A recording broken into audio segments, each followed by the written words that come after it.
In this video, you will learn about conditions and branching.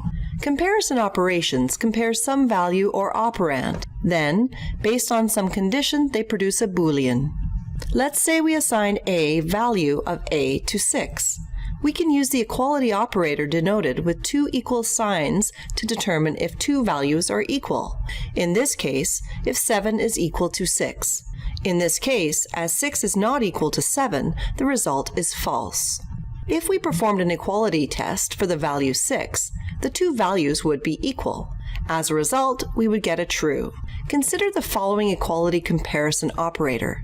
If the value of the left operand, in this case the variable, I, is greater than the value of the right operand, in this case 5, the condition becomes true, or else we get a false. Let's display some values for I on the left. Let's see the values greater than 5 in green and the rest in red. If we set I equal to 6, we see that 6 is larger than 5, and as a result, we get a true. We can also apply the same operations to floats.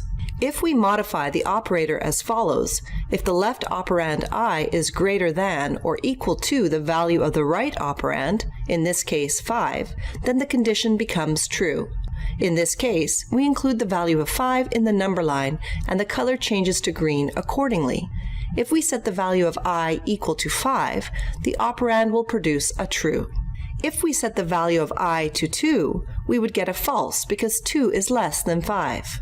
We can change the inequality if the value of the left operand, in this case I, is less than the value of the right operand, in this case 6. Then condition becomes true. Again, we can represent this with a colored number line. The areas where the inequality is true are marked in green, and red where the inequality is false. If the value for I is set to 2, the result is a true, as 2 is less than 6. The inequality test uses an exclamation mark preceding the equal sign.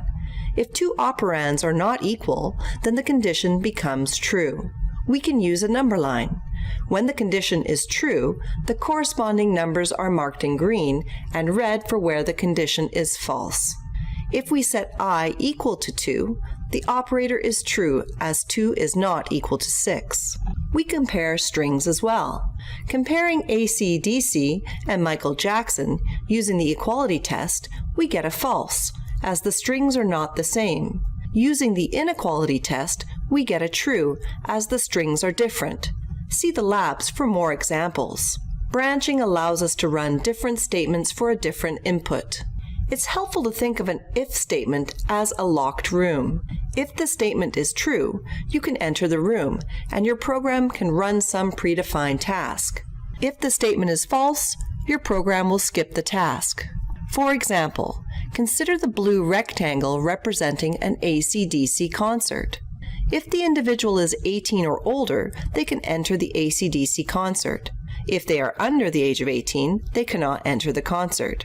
Individual proceeds to the concert. Their age is 17, therefore they are not granted access to the concert, and they must move on. If the individual is 19, the condition is true. They can enter the concert. Then they can move on. This is the syntax of the if statement from our previous example. We have the if statement. We have the expression that can be true or false. The brackets are not necessary. We have a colon. Within an indent, we have the expression that is run if the condition is true. The statements after the if statement will run regardless if the condition is true or false. For the case where the age is 17, we set the value of the variable age to 17. We check the if statement. The statement is false. Therefore, the program will not execute the statement to print, "You will enter." In this case, it will just print, "Move on." For the case where the age is 19, we set the value of the variable age to 19. We check the if statement. The statement is true. Therefore, the program will execute the statement to print, "You will enter." Then it will just print, "Move on." The else statement will run a different block of code if the same condition is false. Let's use the AC/DC concert analogy again.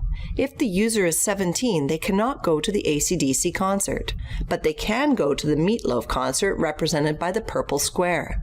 If the individual is 19, the condition is true. They can enter the AC/DC concert. Then they can move on as before. The syntax of the else statement is similar. We simply append the statement else. We then add the expression we would like to execute with an indent.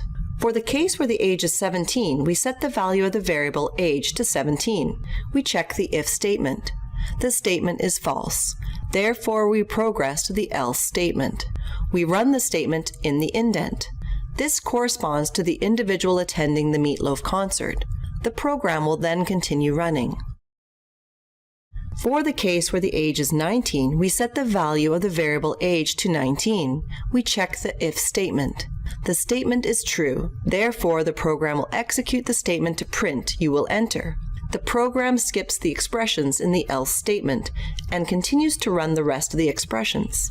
The elif statement, short for else if, allows us to check additional conditions if the preceding condition is false. If the condition is true, the alternate expressions will be run. Consider the concert example. If the individual is 18, they will go to the Pink Floyd concert instead of attending the AC/DC or Meatloaf concerts. The person of 18 years of age enters the area as they are not over 19 years of age.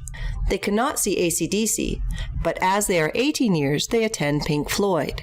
After seeing Pink Floyd, they move on.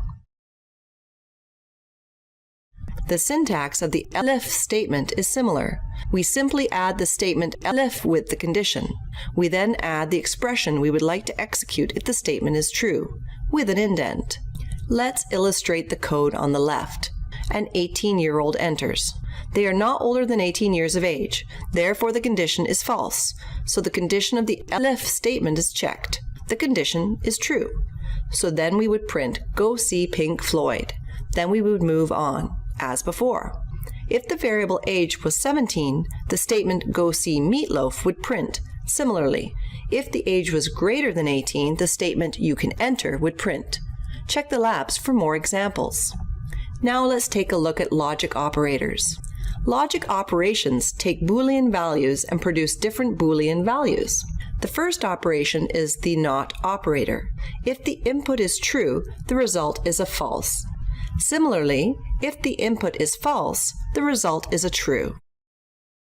Let A and B represent Boolean variables. The OR operator takes in the two values and produces a new Boolean value. We can use this table to represent the different values. The first column represents the possible values of A. The second column represents the possible values of B. The final column represents the result of applying the OR operation. We see the OR operator only produces a false if all the Boolean values are false. The following lines of code will print out.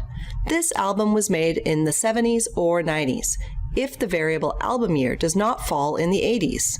Let's see what happens when we set the album year to 1990. The colored number line is green when the condition is true, and red when the condition is false.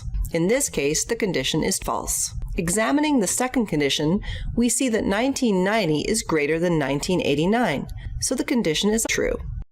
We can verify by examining the corresponding second number line. In the final number line, the green region indicates where the area is true. This region corresponds to where at least one statement is true. We see that 1990 falls in the area. Therefore, we execute the statement. Let A and B represent Boolean variables. The AND operator takes in the two values and produces a new Boolean value. We can use this table to represent the different values. The first column represents the possible values of A. The second column represents the possible values of B. The final column represents the result of applying the AND operation. We see the AND operator only produces a true if all the Boolean values are true. The following lines of code will print out. This album was made in the 80s if the variable album year is between 1980 and 1989. Let's see what happens when we set the album year to 1983. As before, we can use the colored number line to examine where the condition is true. In this case, 1983 is larger than 1980, so the condition is true. Examining the second condition, we see that 1990 is greater than 1983, so this condition is also true. We can verify by examining the corresponding second number line. In the final number line, the green region indicates where the area is true. Similarly, this region corresponds to where both statements are true. We see that 1983 falls in the area. Therefore, we execute the statement.